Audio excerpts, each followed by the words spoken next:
ये अग्नि परीक्षा की घड़ी है और मैं हूं आपके साथ दिव्यांश शर्मा। अग्नि परीक्षा में आज बात चुनावी रैलियों की करेंगे। देश में 7 चरण में चुनाव होने हैं। नेता रैलियों के जरिए अपनी ताकत दिखा रहे हैं, लेकिन सबसे बड़ा सवाल यह है, बिखरा विपक्ष क्या पीएम मोदी को टक्कर दे पाएगा? क्योंकि विपक्ष पर भारी पड़ते नजर आ रहे पीएम मोदी भी ताबड़तोड़ रैली कर रहे हैं। उनका भाषण तो डिकोड हो चुका है। पीएम मोदी अपने भाषण में 5 बातें जरूर कह रहे हैं। हर भाषण में पीएम मोदी गारंटी से लेकर कांग्रेस के न्याय पत्र पर जरूर प्रहार कर रहे हैं। तो आखिर प्रधानमंत्री मोदी के वो कौन से पंच हैं जिसका सामना विपक्ष के लिए एक बड़ी अग्नि परीक्षा साबित हो रहा है? आज बात इसी मुद्दे पर। अपने देखता हूं, नहीं मैं मामूली संकल्प करता। मुझे जो भी करना है विराट चाहिए, विशाल चाहिए, तेज गति से चाहिए। भ्रष्टाचारी कान खोल करके सुन ले, ये मोदी नहीं आया, 140 करोड़ देशवासियों का भ्रष्टाचारियों के प्रति गुस्सा निकल करके आया है।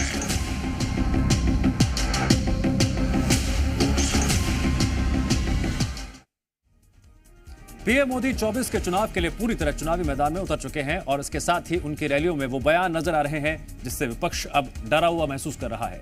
आखिर पीएम मोदी किस विजन के साथ 24 की लड़ाई लड़ने निकले हैं और क्या मोदी का यह विजन उन्हें मिशन 400 में मदद पहुंचाएगा? करेंगे चर्चा, लेकिन इस पूरे मुद्दे को समझने के लिए देखिए रिपोर्ट।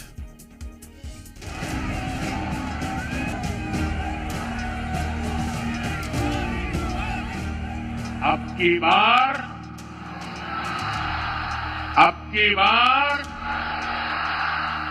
ये 2024 का शंखनाद है। ये 4 जून से पहले का ट्रेलर है। पीएम मोदी जहां जहां रैली कर रहे हैं, वहां उमड़ी भारी भीड़ इस बात की तस्दीक कर रही है कि आने वाले समय में देश पर कौन राज करेगा। देश के लिए कुछ करने का विजन और आगे बढ़ने का लक्ष्य, ये सब बातें पीएम मोदी को बेहतर बनाती हैं। जब पहली बार संसद पहुंचे मोदी, 2014 की इस तस्वीर को देखिए। पहली बार लोकसभा चुनाव जीतकर आए पीएम मोदी संसद की सीढ़ियों पर नतमस्तक हो गए थे। देश ने उनको बड़ी जिम्मेदारी सौंपी थी और मोदी ने ठान लिया था कि देश को झुकने नहीं दूंगा।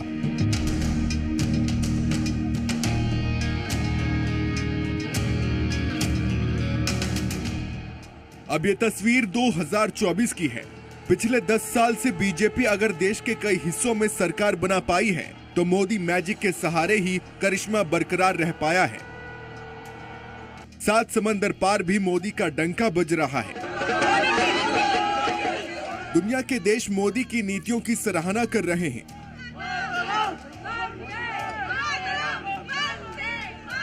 ये मोदी की गारंटी है।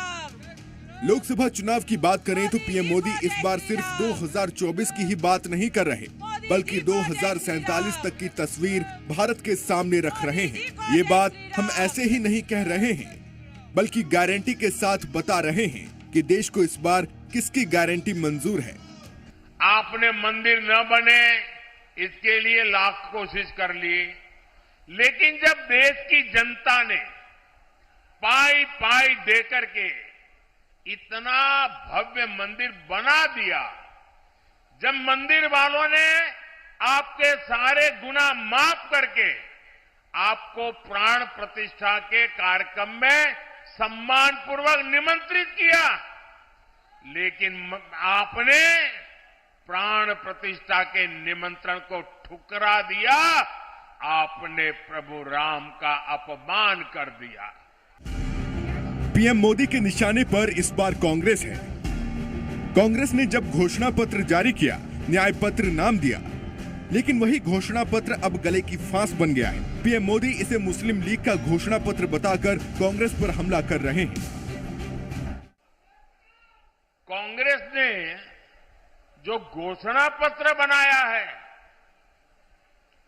वो कांग्रेस का नहीं, ऐसा लगता है मुस्लिम लीग का घोषणा पत्र दिखता है। चुनावी रैलियों में पीएम मोदी जिस तरह देश को 2047 तक विकसित राष्ट्र बनाने की बात कह रहे हैं, उससे उनकी मंशा साफ है।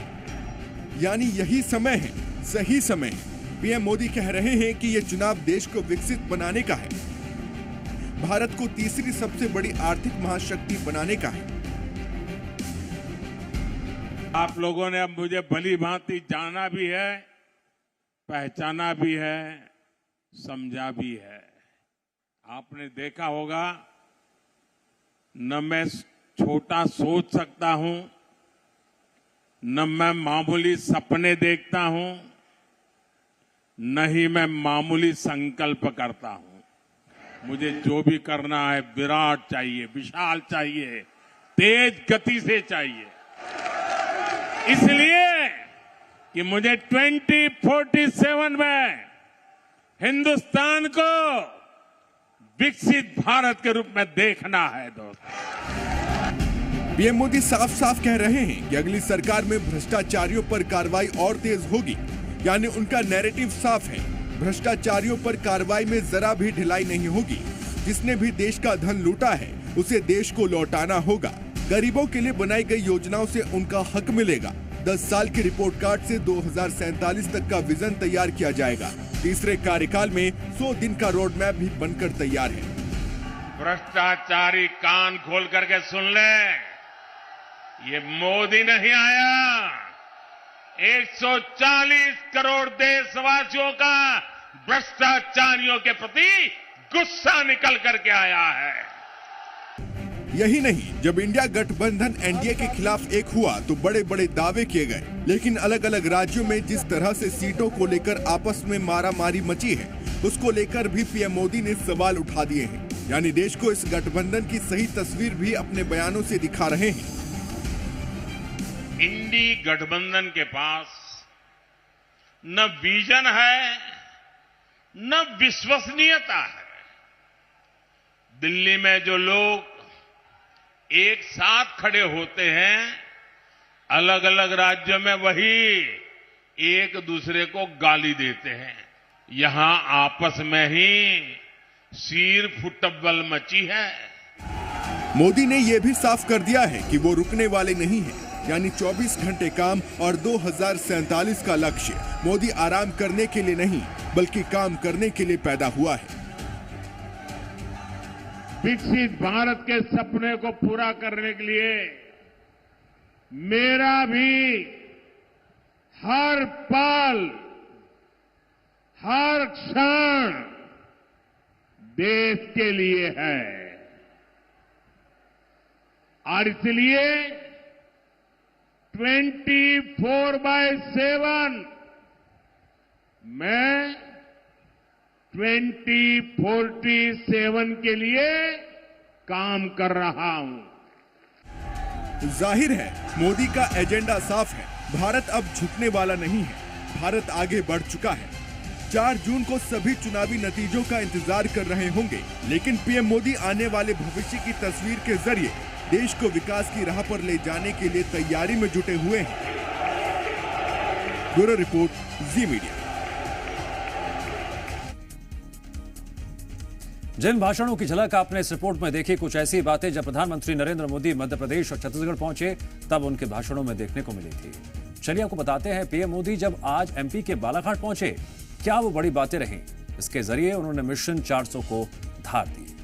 अपने भाषण के दौरान पीएम मोदी ने कहा, यह चुनाव नए भारत के निर्माण का मिशन है। अब तक जो विकास के काम हुए वो तो केवल फुलझड़ी थी, अभी भारत को नए मुकाम पर ले जाना बाकी है। मोदी मौज करने के लिए पैदा नहीं हुआ है। जनता ने बता दिया 4 जून को नतीजे क्या होंगे। चुनाव के दौरान कांग्रेस के लोग आपस में ही लड़ रहे हैं। इंडी गठबंधन देश के विकास को रोकना चाहता है। कांग्रेस अभी भी अपनी पुरानी मानसिकता में जकड़ी हुई है। कांग्रेस ने लंबे समय तक आदिवासियों के अधिकारों से वंचित रखा। यह हुई एमपी की बात। अब आपको बताते हैं, जब पीएम मोदी कल यानी कि सोमवार को बस्तर पहुंचे थे तो उन्होंने क्या कुछ बड़े मुद्दे उठाए थे। बस्तर वासियों को संबोधित करते हुए पीएम मोदी ने कहा, हमने गरीबों के हक में काम किया। जब तक गरीब की चिंता दूर नहीं कर दूंगा मैं चैन से नहीं बैठूंगा। इसके साथ ही पीएम मोदी ने कहा, दशकों के बाद देश ने एक मजबूत सरकार देखी है। कांग्रेस ने कभी गरीब की चिंता नहीं की। हमारी सरकार ने गरीबों को उनका हक दिया। देश में 25 करोड़ से ज्यादा लोग गरीबी से बाहर निकले। कांग्रेस समझती थी उसे देश को लूटने का लाइसेंस मिला है। मोदी ने कांग्रेस की लूट का लाइसेंस कैंसिल किया। मैं 2047 के लिए 24/7 काम कर रहा हूं। जिनको किसी ने नहीं पूछा उनको मोदी ने पूछा है। वहीं उन्होंने कहा, मोदी आराम करने के लिए नहीं, काम करने के लिए पैदा हुआ है। मेरा लक्ष्य देश को विकसित बनाना है। तो साफ तौर से प्रधानमंत्री नरेंद्र मोदी अब ताबड़तोड़ रैलियां कर रहे हैं और विपक्ष पर जमकर प्रहार कर रहे हैं। 400 पार का नारा दे रहे हैं। हमारे साथ दो सहयोगी जुड़ रहे हैं, भोपाल से अजय दुबे और रायपुर से सत्यप्रकाश, जो बताएंगे कि प्रधानमंत्री नरेंद्र मोदी के आगमन के साथ ही बीजेपी की चुनावी धार में कितनी तेजी आई है, क्या माहौल देखने को मिल रहा है ग्राउंड पर। अजय दुबे, पहले आपसे जानकारी लेंगे, पीएम का दौरा क्या असर देखा? बिल्कुल, देखिए मध्य प्रदेश में प्रधानमंत्री का दौरा 2 दिन से 7 तारीख को, और आज बालाघाट में प्रधानमंत्री मोदी ने आम जनसभा को संबोधित किया, लेकिन कांग्रेस पर जमकर बरसे। उन्होंने कहा कि विधानसभा चुनाव में मध्य प्रदेश की जनता ने बता दिया है, कांग्रेस को मध्य प्रदेश से साफ कर दिया है, अब लोकसभा का चुनाव है। और उन्होंने कहा कि कांग्रेस देश के विकास को रोकना चाहती है। इंडी गठबंधन पर उन्होंने हमला बोलते हुए यह भी कहा कि ये जो एक साथ इकट्ठे हुए हैं वो मोदी को हराना चाहते हैं। असल में मोदी को नहीं हराना चाहते, वो देश के विकास को रोकना चाहते हैं।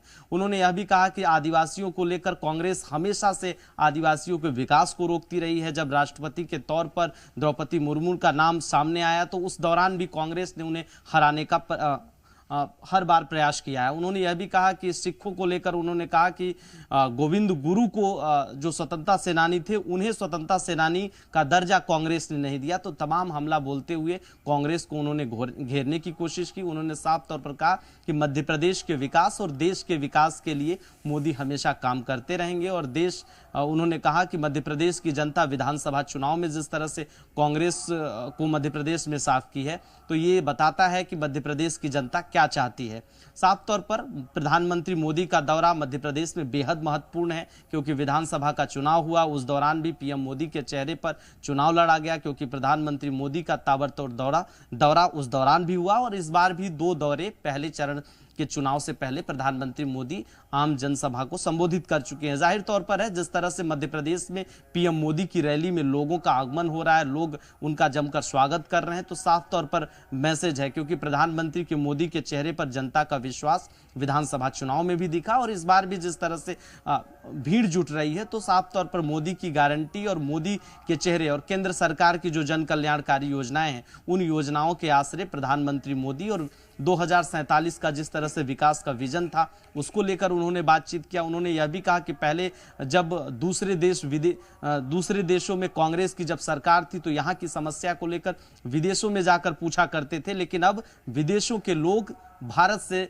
किसी भी मुद्दे पर बातचीत करते हैं। तो समय बदला है, परिस्थितियां बदली है। उन्होंने कहा कि आदिवासी इतने स्वतंत्रता सेनानी थे, लेकिन कांग्रेस हमेशा से आज़ादी का श्रेय जो है खुद अपने छोटे से एक परिवार को देती रही है। जो देश आज़ाद होने के बाद सरकार बनी, तो उन तमाम जो स्वतंत्रता सेनानी थे उनको नकार दिया कांग्रेस ने। तो कांग्रेस पर हमला भी किया। और जाहिर तौर पर मध्य प्रदेश में चाहे प्रदेश सरकार की योजनाएं हो, चाहे केंद्र की योजनाएं, उसके आश्रय भारतीय जनता पार्टी चुनावी मैदान में है। और पीएम मोदी का खासतौर से चेहरा, जिस तरह से पीएम मोदी ने भी साफ तौर पर कई बार उन्होंने जिक्र किया है कि भारतीय जनता पार्टी के चाहे रीति नीति की बात हो, चाहे योजनाओं की गारंटी की बात हो, प्रधानमंत्री के मोदी के चेहरे पर विधानसभा का चुनाव और लोकसभा के चुनाव में, तो प्रधानमंत्री के चेहरे का भारतीय जनता पार्टी को इस बार फायदा होता हुआ तो जरूर दिख रहा है। ठीक है, 4 जून को नतीजे आएंगे, सब कुछ साफ हो जाएगा। लेकिन उससे पहले प्रधानमंत्री नरेंद्र मोदी जिस तरह से दौरा कर रहे हैं, छत्तीसगढ़ में क्या असर देखने को मिला है, बताएंगे मेरे सहयोगी सत्यप्रकाश। बस्तर का दौरा किया, हुंकार भी भरी, विपक्ष पर प्रहार भी किया। आपके पास क्या ग्राउंड रिपोर्ट है छत्तीसगढ़ दौरे को लेकर? देखिए, भारतीय जनता पार्टी के कार्यकर्ताओं के लिए प्रधानमंत्री नरेंद्र मोदी का दौरा बूस्टर डोज की तरह है सियासत।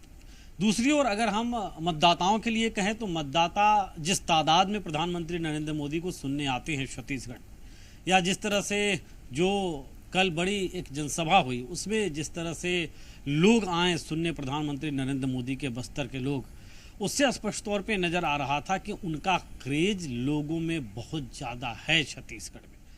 अब जो भीड़, जिन्हें लाखों की भीड़ भारतीय जनता पार्टी भी कह रही है, उस भीड़ को प्रधानमंत्री नरेंद्र मोदी वोट में तब्दील कराने की ताकत रखते हैं। क्योंकि ये इसलिए कहा जा रहा है, या राजनीतिक विश्लेषक इसलिए ऐसा मानते हैं दिव्यांश, 2023 के विधानसभा चुनाव में ये प्रूफ हो चुका है। अब वैसे में तब जबकि प्रधानमंत्री नरेंद्र मोदी का एक दफा दौरा हो गया है, बस्तर लोकसभा सीट पे पहले चरण में 19 अप्रैल को मतदान होना है, और उस बस्तर लोकसभा सीट को साधने की कोशिश न सिर्फ करते हुए प्रधानमंत्री नजर आए, बल्कि कांकेर जो उसका पड़ोसी लोकसभा सीट है उस पर भी एक तरह से निशाना था। तो अब ये कयास लगाया जा रहा है, या ये अनुमान लगाया जा रहा है कि दूसरे और तीसरे चरण का जब मतदान की तारीख नज़दीक आएगी और जब चुनाव प्रचार थमने की तारीख नज़दीक आएगी, उससे पहले फिर वहाँ भी प्रधानमंत्री का दौरा हो सकता है। अब सबसे बड़ी बात यह है कि प्रधानमंत्री नरेंद्र मोदी के दौरे से भारतीय जनता पार्टी को कितना फायदा। तो देखिए, छत्तीसगढ़ में भी अगर हम कहें तो प्रधानमंत्री नरेंद्र मोदी का चेहरा ही भारतीय जनता पार्टी के लिए सबसे बड़ा और जिताऊ चेहरा है। हालांकि भारतीय जनता पार्टी संगठन लगातार कहती है कि कमल का निशान और इसके साथ साथ प्रधानमंत्री नरेंद्र मोदी का चेहरा, और उसी के बदौलत इस बार 11 की 11 लोकसभा सीटें छत्तीसगढ़ की जीतने का दावा करती है। अब बस्तर में जैसे प्रधानमंत्री नरेंद्र मोदी आए तो उन्होंने किस पहलू को छुआ? उन्होंने कांग्रेस पार्टी पे भ्रष्टाचार के आरोप लगाए। पिछली सरकार जो कांग्रेस की थी उस पे भी भ्रष्टाचार के आरोप लगाए और आड़े हाथों लिया, और उन्होंने कहा प्रधानमंत्री ने कि जब तक भ्रष्टाचारियों को जेल के भीतर नहीं कर देंगे तब तक वो चैन की सांस नहीं लेंगे। उन्होंने ये भी कहा कि जब तक गरीबी नहीं हटाएंगे तब तक चैन की सांस नहीं लेंगे। मतलब एक तरफ भ्रष्टाचार पे प्रहार करते हुए और दूसरी तरफ गरीबी हटाने की बात करते हुए, विकास की ओर देश को ले जाने की बात करते हुए प्रधानमंत्री कुल मिलाकर सियासत के मैदान में अपने विरोधियों को चारों तरफ से घेर रहे हैं और जमकर प्रहार भी कर रहे हैं, जनता को विकास कार्य भी गिना रहे हैं। आप दोनों सहयोगियों का शुक्रिया जानकारी देने के लिए। अग्नि परीक्षा में हम आपको हर दिन एक सीट का सियासी गणित भी बताते हैं। इसी कड़ी में आज जिस सीट के बारे में हम आपको बताने जा रहे हैं वो है बालाघाट। ये सीट इसलिए भी अहम हो जाती है क्योंकि आज पीएम मोदी ने इसी सीट से आदिवासियों को साधने की कोशिश की। चलिए जानते हैं बालाघाट लोकसभा सीट के बारे में। 1998 से बीजेपी कर रहा कब्जा। लोकसभा सीट में आती हैं 6 विधानसभा, 4 विधानसभा सीटों पर कांग्रेस का कब्जा है। 2019 में बीजेपी को यहां से बड़ी जीत मिली थी। क्षेत्र में लोधी मतदाताओं की संख्या सबसे ज्यादा है। सीट पर काम करता है जाति फैक्टर भी। तो चलिए अब आपको यह भी बता देते हैं इस सीट पर कौन किसे 24 की लड़ाई में टक्कर देने को तैयार है। महाकौशल अंचल की बालाघाट लोकसभा सीट की बात करें तो 2019 का चुनाव ढाल सिंह बिसेन ने लगभग 2.5 लाख वोटों के अंतर से जीता था। बालाघाट में बीजेपी की अब तक की सबसे बड़ी जीत थी, लेकिन पार्टी ने अपने सांसद का टिकट काटकर नगर पालिका की पार्षद भारती पारदी को दे दिया। वहीं कांग्रेस के सम्राट सरस्वार भी कमजोर प्रत्याशी नहीं है। वह जिला पंचायत अध्यक्ष हैं और उनके पिता विधायक रहे हैं। बालाघाट के विधायक अनुभा मुंजारे उस स्थिति में भी कांग्रेस का पूरी ताकत से प्रचार कर रही हैं जब उनके पति कंकर मुंजारे बसपा के टिकट पर मैदान में हैं। इस चुनाव में पति पत्नी में ऐसे मतभेद हुए कि कंकर मुंजारे घर छोड़कर एक झोपड़ी में रहने पहुंच गए। तो चलिए अब आपको बताते हैं इस सीट पर कैसे बीजेपी का कब्जा रहा और कब कब पार्टी को कितने प्रतिशत वोट मिले। बात 2019 की करें तो बीजेपी ने डॉक्टर ढाल सिंह बिसेन को चुनावी मैदान में उतारा था। इस दौरान उन्हें 50.74% वोट मिले थे, जबकि कांग्रेस प्रत्याशी को 33.09% वोट मिले थे। इसी के साथ बात 2014 लोकसभा चुनाव की करें तो उस दौरान बीजेपी के बोध सिंह भगत ने मोर्चा संभाला था और उन्हें 43.17% वोट मिले थे। वहीं कांग्रेस की हीना कावरे को 34.54% वोट मिले थे। बालाघाट सीट पर साल 2009 के नतीजों की बात करें तो बीजेपी के केडी देशमुख को 39.65% वोट मिले थे और दूसरी ओर विश्वेश्वर भगत को 34.25% वोट मिले थे। इन आंकड़ों के सामने आने के बाद यह साबित होता है इस सीट पर लगातार बीजेपी का वोट प्रतिशत बढ़ता आया है। अब ऐसे में देखना होगा इस बार यह वोट प्रतिशत कौन सा नया आंकड़ा छूता है और किसके पक्ष में।